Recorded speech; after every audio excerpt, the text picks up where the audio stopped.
In the world of crime and punishment, not everything is black and white.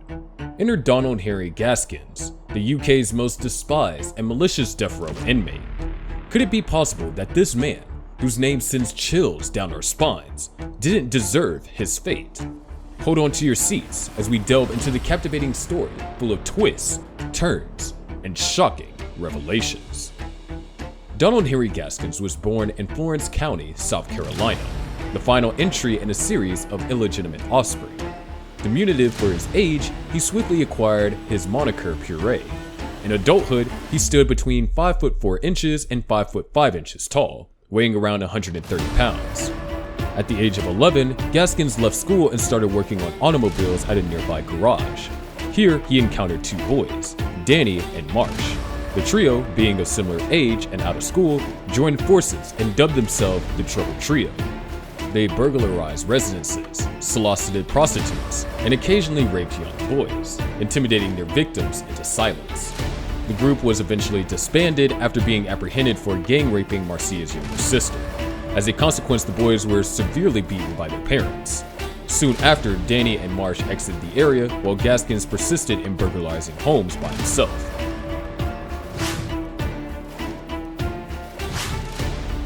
In 1946, a girl acquainted with Gaskins caught him in the act of burglarizing her house.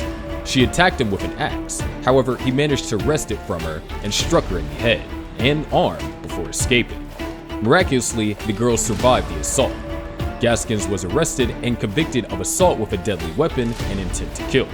The trial marked the first instance he had heard his actual name pronounced.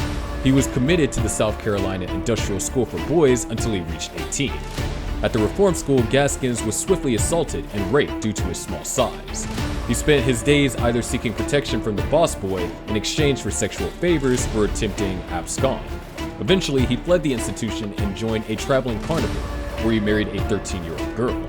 However, he later opted to return to the reform school to complete his sentence.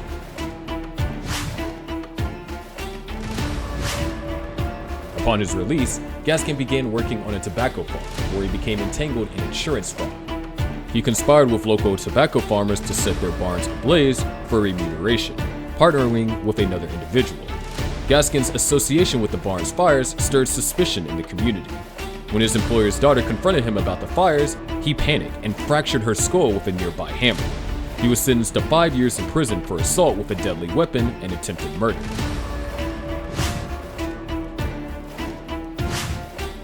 During his incarceration, Gaskins perpetuated his inaugural murder in a bid to become a power man, the most ruthless and dreaded prisoners. He determined that killing a fellow inmate would deter others from troubling him. Found guilty of manslaughter, he received a 6-month solitary confinement sentence, but achieved his power man objective. This newfound status made his prison experience more tolerable. In 1955, his wife sought a divorce, causing Gaskins to snap and flee prison. He soon remarried, yet the union lasted a mere fortnight. Next, he joined forces with Barry Gates. The pair traveled to Tennessee to rescue Jake's sibling, but upon Gaskins' return to the hotel, he encountered an unexpected revelation. Gates' brother was actually her spouse, a recent escapee. The authorities arrived shortly thereafter, and Gaskin was swiftly identified as a fugitive. He was returned to prison, receiving an additional 9 months for abetting a prisoner's escape. In August of 1961, Gaskins was released and went back to South Carolina. Unable to resist criminal temptation, he resumed burglarizing homes. Evading capture, he collaborated with a traveling preacher as a driver and aide. This partnership facilitated Gaskins' movements between towns, enabling him to commit burglaries while remaining difficult to track. In 1962, Gaskins was arrested for the statutory rape of a 12-year-old girl, but he absconded to North Carolina using a stolen vehicle. There, he encountered a 17-year-old girl, whom he married. She later reported him to the authorities for statutory rape, resulting in a 6-year sentence at Columbia Penitentiary. In November of 1968, Gaskins was paroled and swore never to return. Throughout his life, Gaskins recounted being compelled to engage in criminal acts due to, quote-unquote, them aggravated and bothersome feelings. In September 1969, he discovered relief from these sensations. Gaskins picked up a female hitchhiker in North Carolina, who scoffed at his sexual advances. Enraged, he brutally assaulted her until she lost consciousness, then proceeded to rape, sodomize, and torture her. he transported her to a swamp, where he submerged her weighted body to ensure she drowned. Gaskin referred to this pattern of rape, torture, and murder as a window in the vexing emotions he had endured, with satisfying these urges becoming his life's driving force.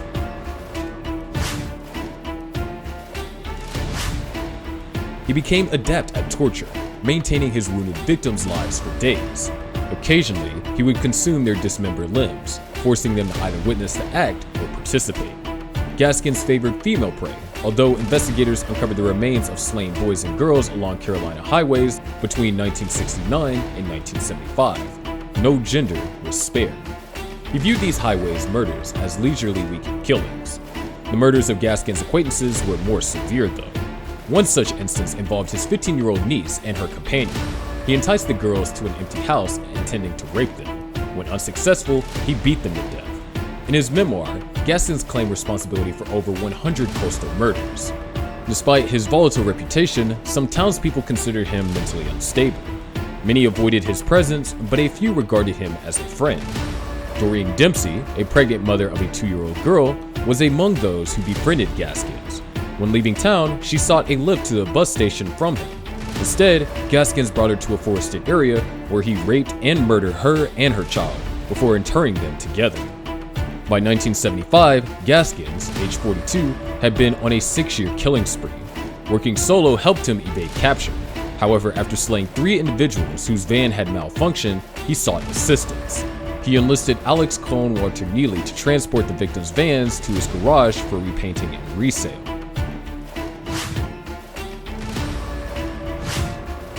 In addition, Gaskins accepted contracted killings. That year, Suzanne Kipper offered him $1,500 to eliminate her former lover, Celius Yates. John Powell and John Owens facilitated communication between Gaskins and Kipper regarding the homicide's arrangements. On February 12, 1975, Diane Neely lured Yates from his home, feigning vehicular issues. Gaskin then abducted and killed Yates, with Powell and Owen as witnesses. The trio subsequently buried him. Following Kim Galkin's vanishing, authorities grew wary of Gaskins. Upon searching his flat, they discovered clothing worn by Gaskins. Gaskins faced charges of abetting a minor's delinquency. Neely, crumbling under the stress of awaiting trial, revealed Gaskins' secret graveyard to the police. There, they uncovered the corpse of Sellers, Judy Howard, Diane Neely, Johnny Knight, Dennis Bellamy, Doreen Dempsey, and her child.